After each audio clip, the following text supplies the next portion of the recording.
Hey everybody, it's Mike. Monday, January 23rd, 2023. And with this presentation, we're going to talk about the Rolling Stones and not the Beatles. And specifically, we're going to talk about the Rolling Stones recording at Muscle Shoals Recording Studio back in December of 1969 and ask the question, is it smoke and mirrors?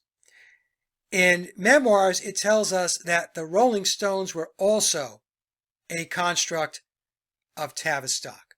So the Beatles were positioned as the good boys of rock and roll and the Rolling Stones as the bad boys. And so Vicky pointed me to this documentary titled Muscle Shoals, which was released back in 2013, 10 years ago. And they talked to a number of artists, and there's an entire segment of the documentary that covers the Rolling Stones recording at Muscle Shoals as part of the tracks they were recording for their Sticky Fingers album. And the two Stones that they speak to or that they interview for the documentary is Keith Richards and Mick Jagger.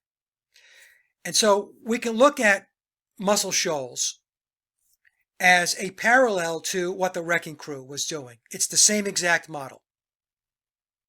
Session players laying down the tracks. And so now that we know what we know about how the music industry works, whenever I listen to or watch any of these documentaries, I watch and listen in a very discerning way. Because once you peel back the veneer, the truth is hidden in plain sight. Now, as I mentioned, not only does the documentary validate what the Wrecking Crew was all about, because as I mentioned, they were doing the same exact thing. It was the same model. But when they got to the Rolling Stones piece of it, that's when I really honed in and listened very closely. And I have a couple of questions. In fact, probably more than a couple.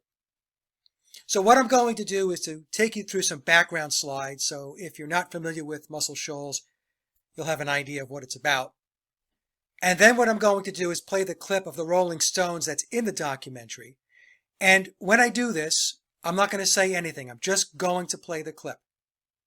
So I'm going to leave it to each of you to take notes and listen very closely to what's being said. Okay, so watch it, pause it, take notes. And then after you get done watching the clip, then I'm going to take you through my notes. And then what we can do is swap notes in the comments section. Okay, so with that, let's move to slide number 2 and start getting some of the background. Okay, so the documentary starts off with giving us the background and history of Fame Studios.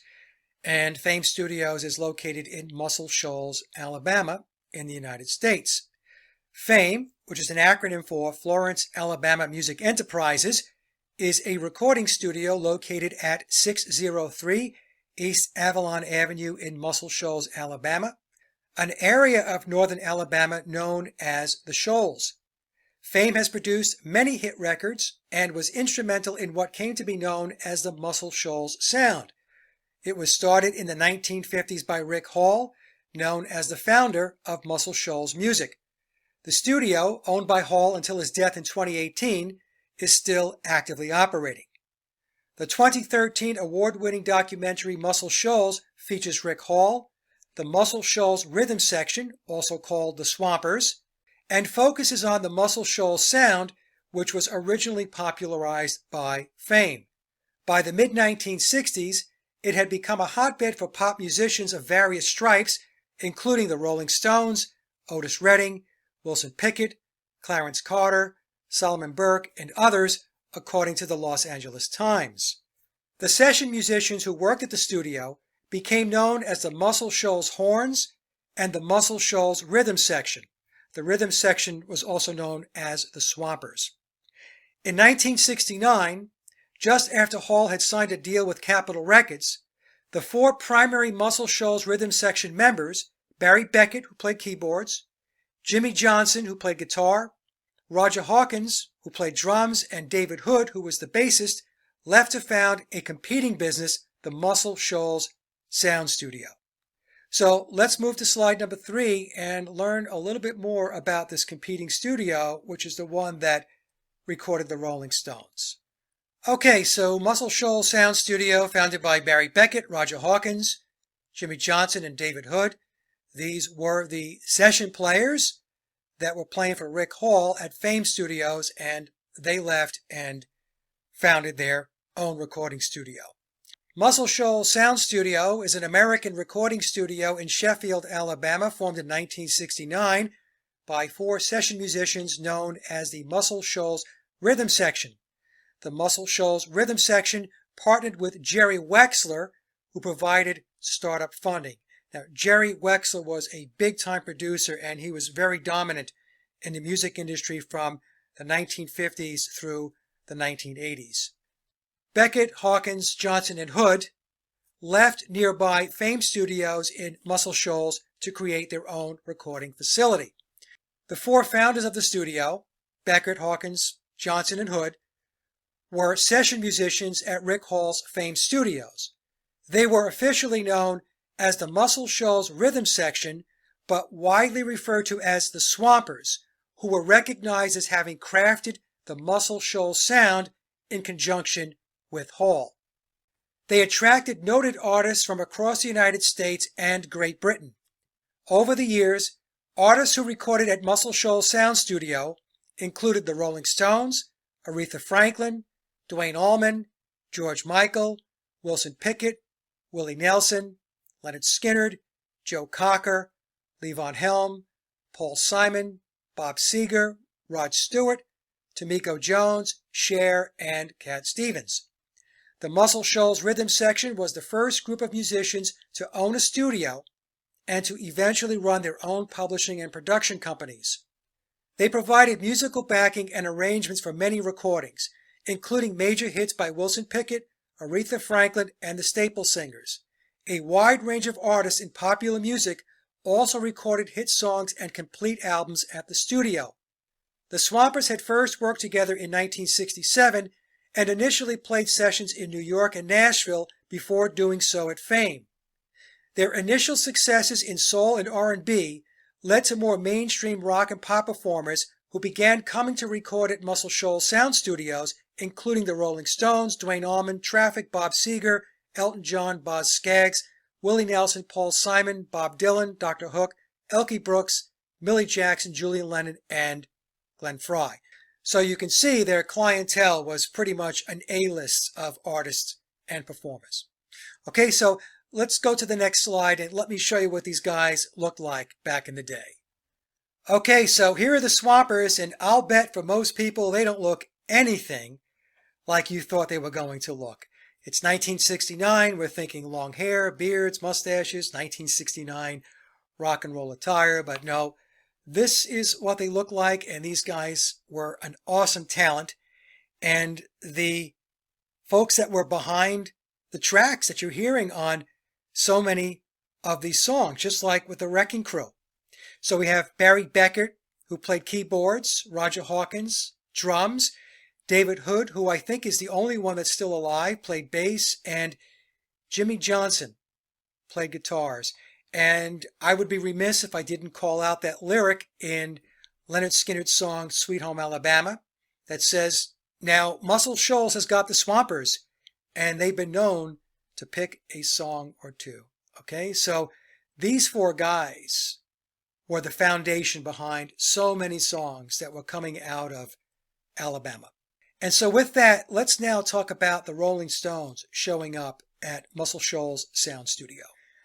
Okay, so from Wikipedia, the Rolling Stones were at Muscle Shoals Sound Studio from December 2nd through December 4th of 1969, so 3 days tops. And they were there to record tracks for their Sticky Fingers album. Now, they didn't record all of their tracks there. They recorded You Gotta Move, Brown Sugar, and Wild Horses at the studio. Sticky Fingers is the 9th British and 11th American studio album by the English rock band The Rolling Stones. Now, let's note the 9 and the 11. So Sticky Fingers is encoded with 9/11. The Stones released it on the 23rd of April, 1971 on their new and own label, Rolling Stones Records, and I believe that's the tie-in to Jerry Wexler. And if we look at the numerology of the date, the 23rd of April, 2 plus 3 plus 4 is 9. 1971 reduces to 99, so we have the triple nines, and if we flip the nines, we have 666. They had been contracted by Decca Records and London Records in the UK and the US since 1963. On this album, Mick Taylor made his second full-length appearance on a Rolling Stones album after the live album Get Your Ya-Ya's Out. It was the first studio album without Brian Jones, who died 2 years earlier. The original cover art was conceived by Andy Warhol and photographed and designed by members of his art collective. Most of the songs featured drums, guitar, bass, and percussion as provided by the key members of the band, meaning the Rolling Stones. Additional contributors were made by longtime Stones collaborators, including saxophonist Bobby Keys and keyboardist Billy Preston, Jack Nitzsche, Ian Stewart, and Nicky Hopkins. As with other albums of the Rolling Stones' late 1960s, early 1970s period, it was produced by Jimmy Miller. You'll notice that I bolded out the names of the collaborators working with the Stones on the Sticky Fingers album, and where you see one asterisk, that denotes a session musician. So Bobby Keys, Billy Preston, Jack Nitzsche, and Nicky Hopkins. Ian Stewart has 2 asterisks because there's an interesting story behind him.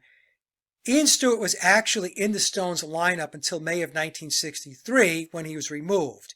In Wikipedia, they say that he was actually a co-founder of the band. He stayed on as their roadie and a keyboard player. So I guess we can consider Ian a session player himself. But I put the double asterisk because there's an interesting story behind his part with the band. And so with that, I'm going to play the clip from the documentary. And as I mentioned earlier, what I would like you to do, knowing what you know now about the music industry, is to sit back and take notes. Be very discerning with what it is that they are presenting. And then after the clip ends, I'll take you through my notes. And then we can compare notes in the comments section. Okay? So without further ado, here's that clip. 6 months went by, 7 months, almost 8 months. I think we would have killed for the hit record. We always wanted to own a studio, and it was like, what the hell have we done? And then all of a sudden, the English rock and roll guys started wanting to come to Muscle Shoals. When we went to record in Muscle Shoals, it was a really lightning visit. You know, we just went in there, set up, and, you know, played our stuff for a couple of days. The sound was in my head before I even got there. And then, of course, when that actually lives up to it and beyond, you know, then, you know, you're in rock and roll heaven, man. You got to move. You got to move. You got to move, child. You got to move.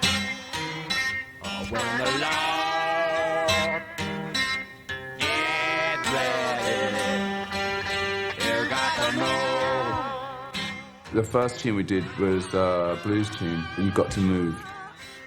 We're down in Alabama, we're down in Muscle Shoals. We've got to cut some Fred McDowell stuff. If ever I'm going to do it, it's got to be here, you know. And probably soaking up the little Indian maiden too, you know. Get ready. You got to move. Oh. We don't come from here, but we know quite a bit about the Deep South. From here.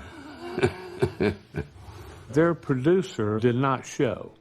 And it wound up, I became the engineer. And I was thinking, oh man, can you believe this, you know? Because like when they're coming out, you'll stop, boom. Yeah, but that's there. It doesn't come until the solo. No, I know. But I must point something out here, that nobody was drinking and nobody was drugging. Well,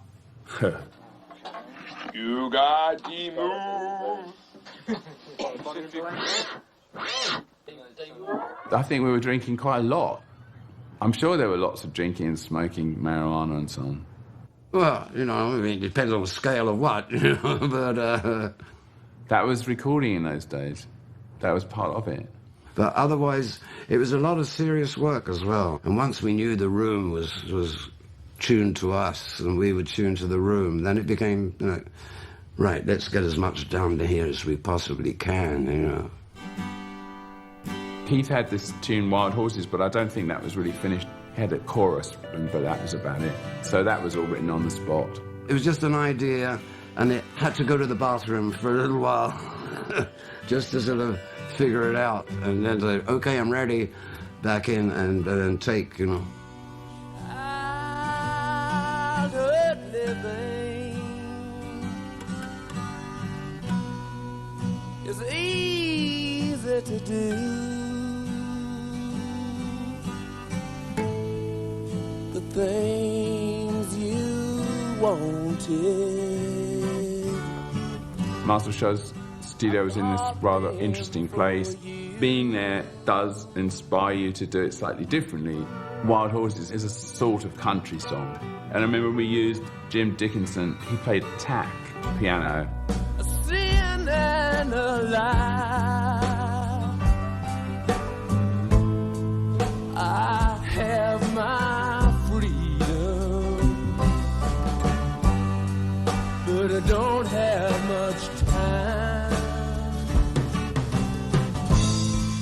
Wild horses couldn't drag me away. Wild, wild horses, we'll ride them someday.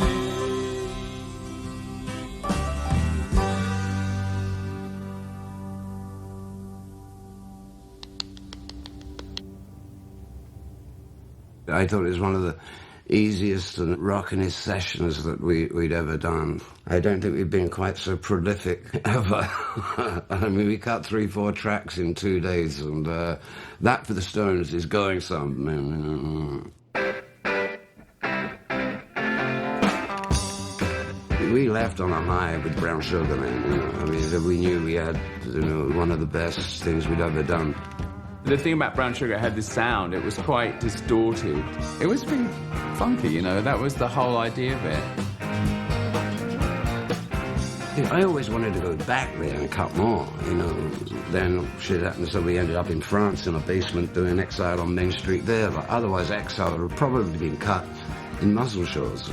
But politically, it wasn't possible. It wasn't allowed in the country at the time, so that was that, you know.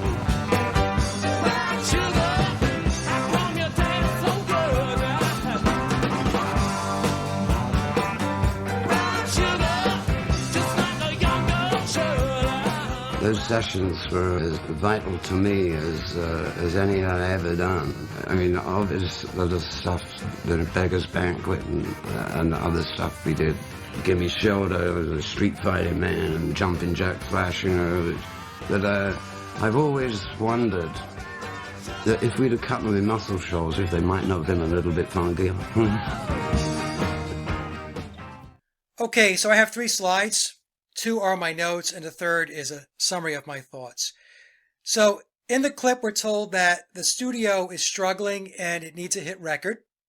And then, quote, all of a sudden, the English bands wanted to come to Muscle Shoals in Alabama. Jagger tells us that it was a lightning visit. They set up and played their stuff for a couple of days. Keith Richards says the sound was in my head before I even got there. And then we're told that the Stones producer, Jimmy Miller, did not show. I thought that was odd. And Jimmy Johnson, who is the Swampers guitarist and founder of the studio, takes on the role of being the engineer for the session. Jimmy Johnson also tells us that nobody was drinking and nobody was drugging. However, Mick Jagger contradicts that statement and says we were drinking quite a lot and smoking weed, and then goes on to say that that was recording in those days, drinking, smoking, and drugs.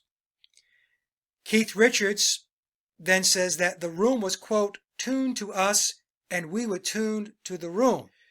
Jagger then says that Keith had Wild Horses, but it was not finished. He said that Keith had the chorus and it was, quote, all written on the spot. Where have we heard that before? And then they cut back to Keith, and he tells us that Wild Horses was an idea, and to finish the song, he went to the bathroom for a while to figure it out. So that's where he wrote Wild Horses, in the men's room at Muscle Shoals Sound Studio. I don't know. Maybe it's just me, but I don't quite believe that story.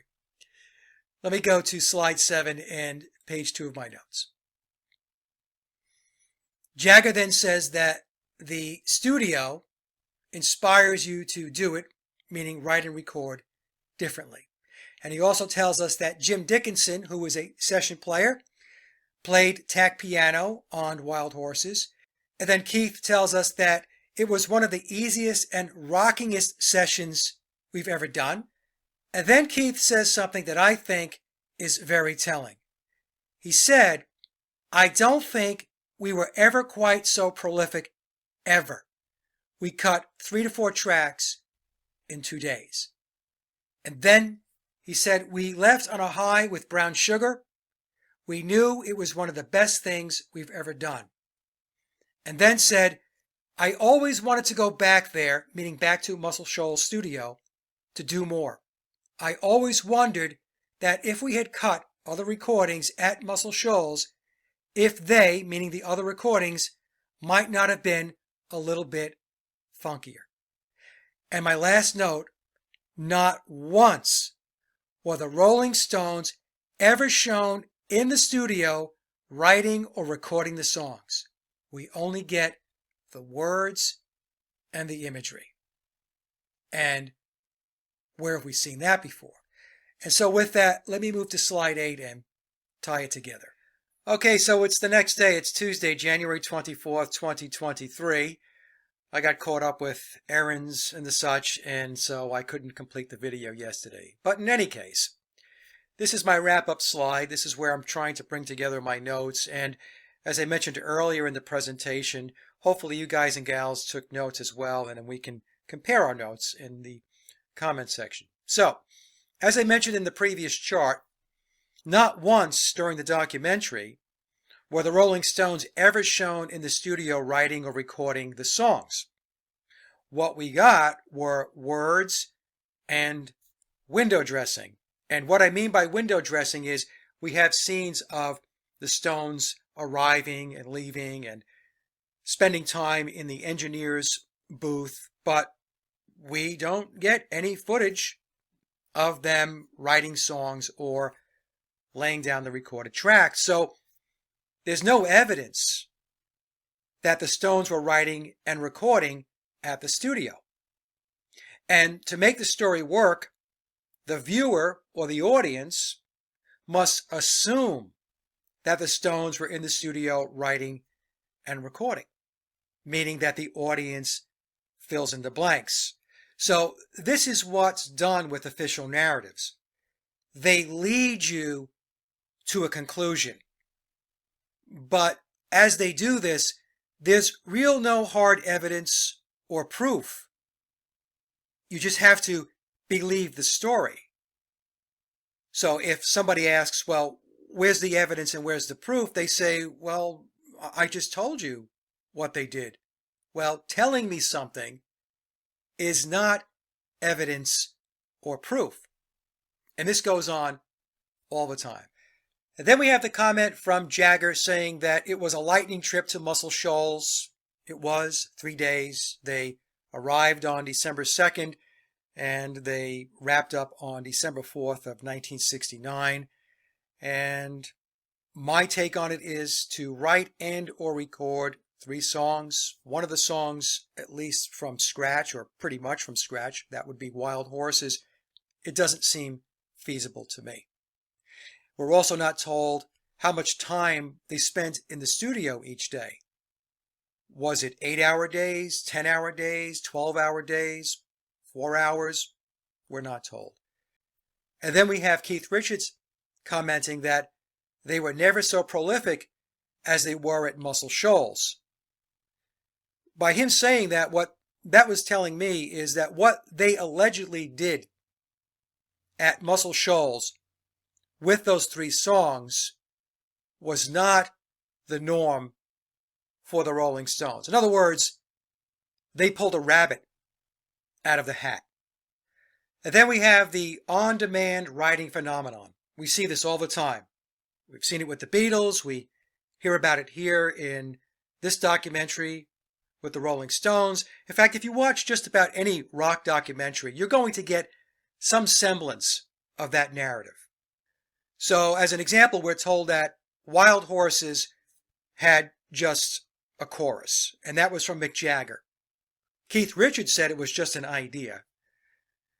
But then we get this very bizarre story from Keith, and he says that to finish Wild Horses so that they can record it at Muscle Shoals, he went to the bathroom.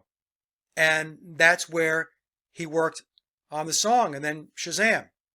He left the bathroom and he handed the song over to the rest of the band and Jimmy Johnson and said, "We're done. I'm sorry, but that story is ridiculous. It didn't happen that way."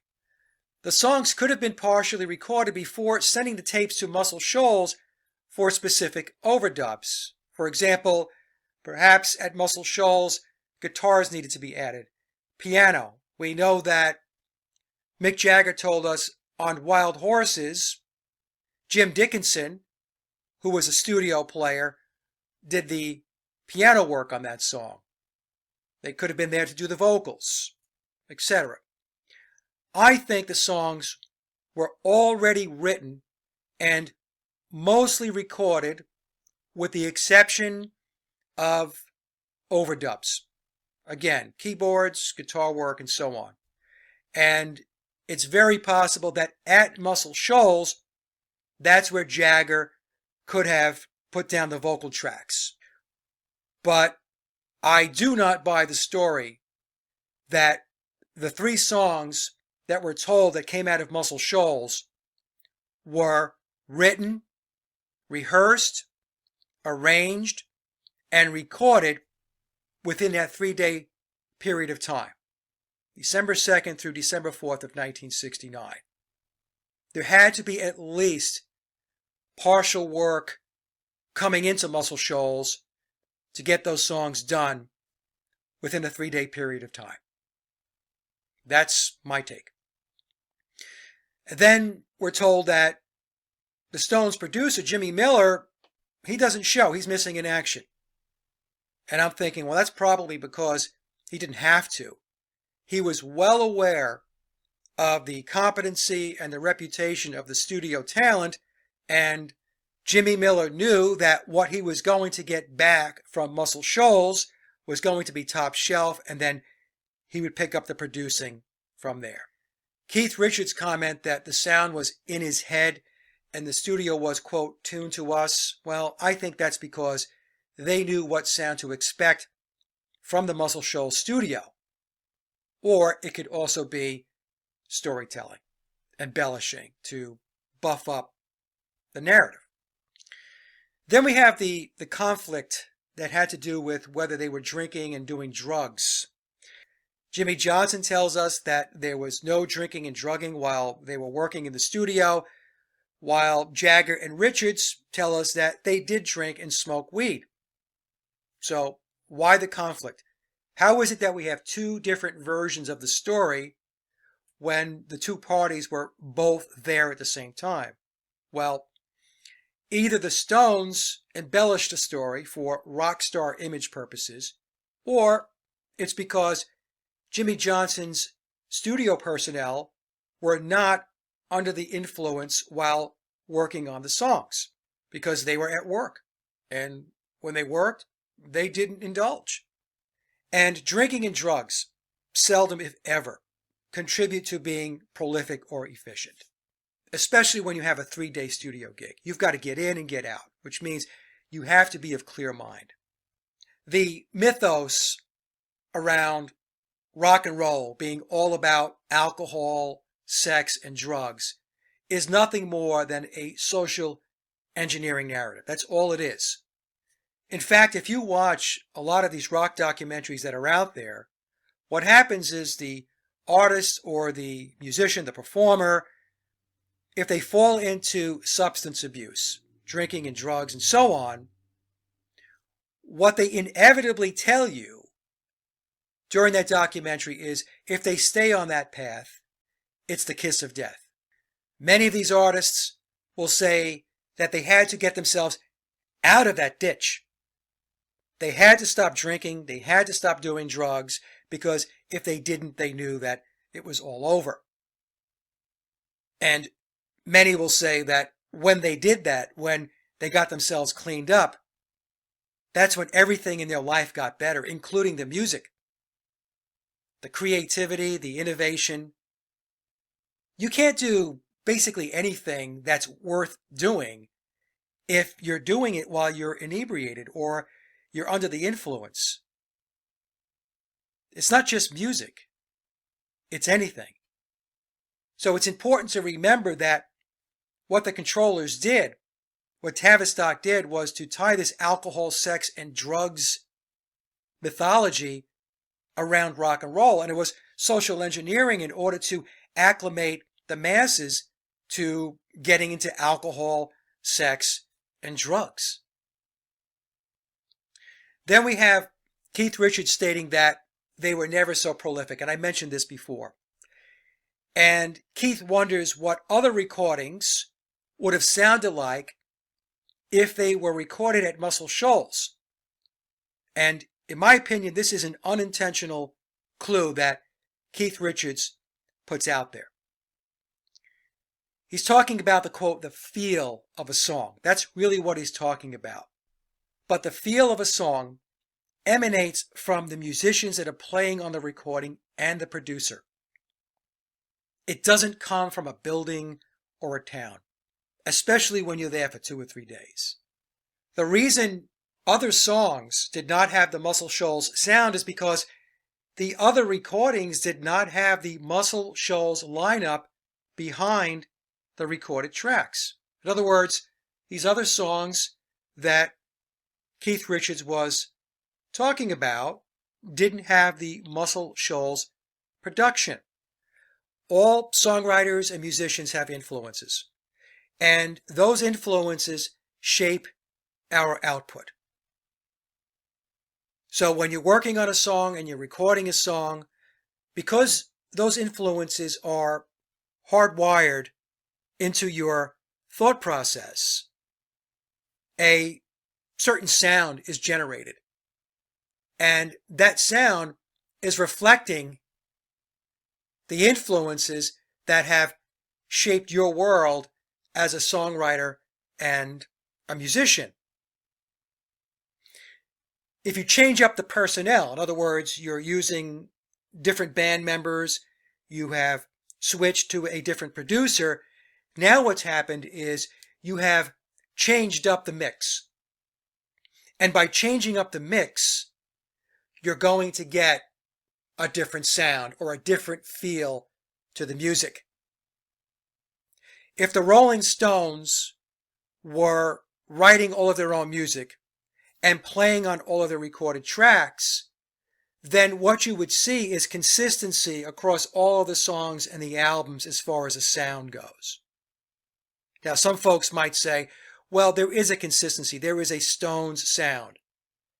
And I would argue, yes, if we are looking at certain periods of time, because the Stones did change up their sound over time.